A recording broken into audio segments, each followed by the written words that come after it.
Imagine um futuro onde as armas mais letais não são mísseis que rasgam céus, ou tanques que avançam implacavelmente pelos campos de batalha, mas algo muito mais sutil e devastador, apenas algumas linhas de código. Neste futuro, não há sirenes de alerta, não há explosões audíveis, apenas um arquivo digital, silencioso e indetectável, se movendo nas sombras da rede global. Imagine você que esse simples arquivo de computador, com apenas algumas centenas de linhas de código, possa derrubar a infraestrutura de uma cidade inteira. Ele pode fazer com que as luzes se apaguem em milhões de lares, interromper o fornecimento de água e até mesmo desativar sistemas de defesa militar, deixando nações inteiras vulneráveis e impotentes. Com um clique, ele paralisa fábricas, desativa hospitais e até mesmo apaga informações financeiras de bancos, causando caos econômico global. Este não é um enredo de ficção científica, é o presente. Um campo de batalha invisível já existe, onde guerras cibernéticas são travadas, sem que percebamos, e a próxima grande crise global pode vir de um único bug, que fora espalhado lentamente por todo lugar sem fazer barulho.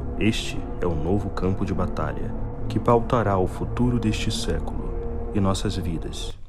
Essa ameaça, invisível e silenciosa, já foi usada em uma operação que mudaria para sempre o conceito de guerra moderna.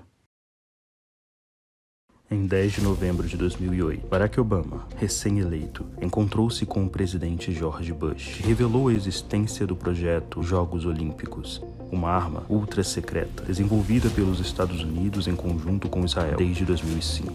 Esta arma, destinada a atacar instalações nucleares subterrâneas no Irã, não era um míssil, mas sim um arquivo de computador com 150 mil linhas de código. A arma cibernética, que mais tarde seria conhecida como Stuxnet, se infiltrou e destruiu centrífugas de urânio, sabotando o programa nuclear do Irã, sem levantar suspeitas. Esta foi uma das primeiras armas cibernéticas capazes de causar danos físicos reais.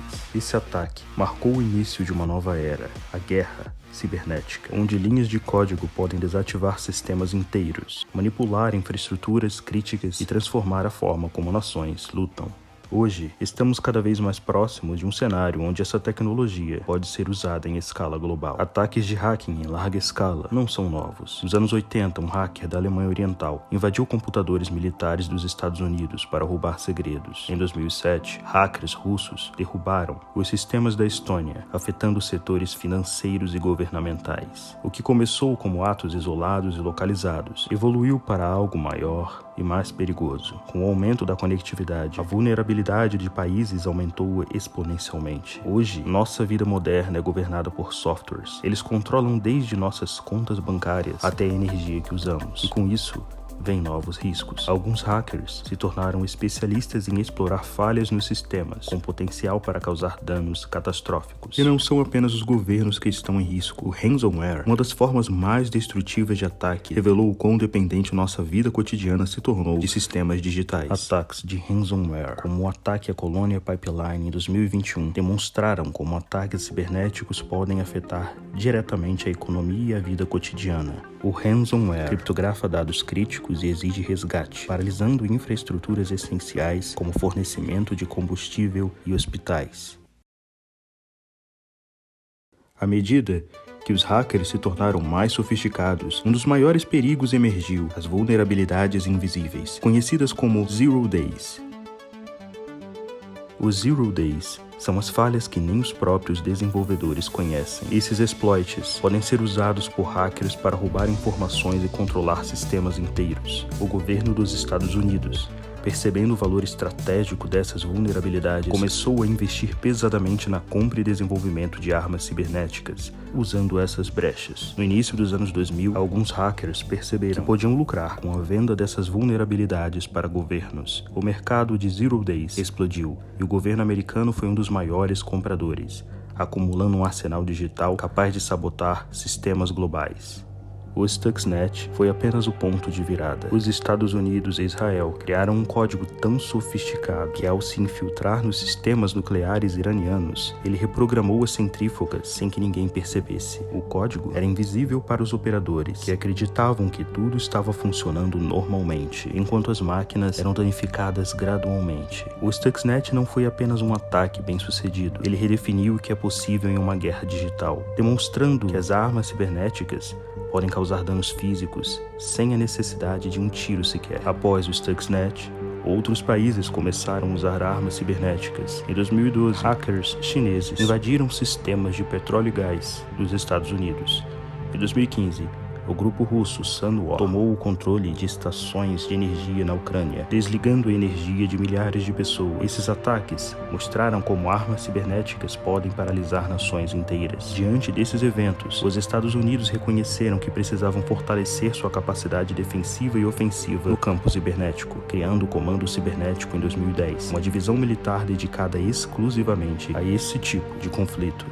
Ataques cibernéticos são frequentemente parte de uma estratégia de guerra híbrida, combinando ataques digitais com desinformação, como aconteceu nas eleições americanas de 2016, onde houve uma combinação de hacking, manipulação de redes sociais e vazamento de dados. Mas o que acontece quando essas armas caem na mão de civis?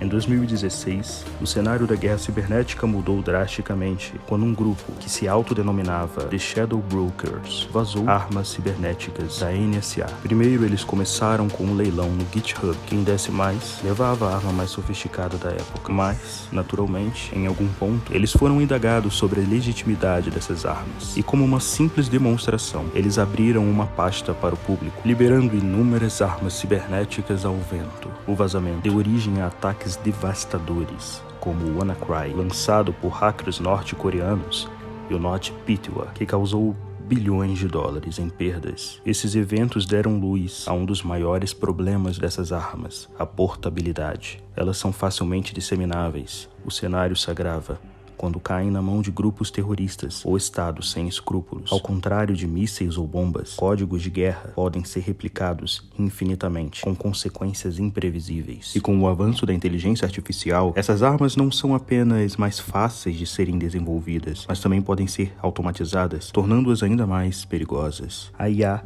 pode descobrir vulnerabilidades e executar ataques em massa com velocidade e precisão muito superiores às capacidades humanas, tornando as guerras cibernéticas ainda mais imprevisíveis. Se por um lado a inteligência artificial está tornando os cyberataques mais rápidos e automáticos, outra ameaça surge com a internet das coisas. Bilhões de dispositivos conectados ao redor do mundo se tornaram potenciais portas de entrada para hackers. Em 2016, o ataque de DDoS Mirai usou câmeras e roteadores infectados para lançar um ataque massivo, mostrando como até dispositivos domésticos podem ser usados em ataques cibernéticos. Além disso, a computação quântica, que ainda está em desenvolvimento, pode um dia quebrar os padrões atuais de criptografia, expondo segredos financeiros, diplomáticos em questões de segundos. Isso adiciona uma nova camada de incerteza ao futuro da segurança digital. Assim como as armas nucleares mudaram o equilíbrio de poder no século XX, as armas cibernéticas estão rapidamente se tornando a nova ferramenta de dissuasão. Governos estão se armando digitalmente e as batalhas do futuro podem ser travadas em silêncio no ciberespaço. A questão é, conseguiremos controlar o poder dessas armas? Ou estamos caminhando para uma terceira guerra mundial cibernética? O futuro está sendo escrito em linhas de código e a próxima grande batalha pode já estar acontecendo.